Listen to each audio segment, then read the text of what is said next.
কষ্ট করে পরীক্ষার জন্য প্রিপারেশন নিলেন আপনি কয়েক মাস, কিন্তু ফলাফল যখন ভালো হয় তখন একটা আনন্দ আছে না নাই? সারাদিন রোজা রাখলেন রমজানে, কি কষ্ট, তৃষ্ণায় গলা ফেটে যায়, কিন্তু ইফতারির সময় যখন রুহাবজা শরবতটা খাই কেমন লাগে?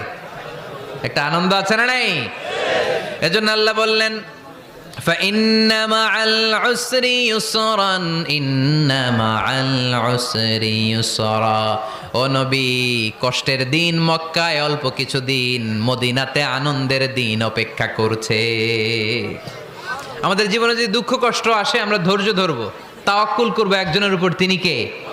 কারণ আমরা বিশ্বাস করি কষ্টের দিন এটা চিরকালের জন্য নয়, সামনে আনন্দের দিন আমাদের জন্য সেট করে রেখেছে কে?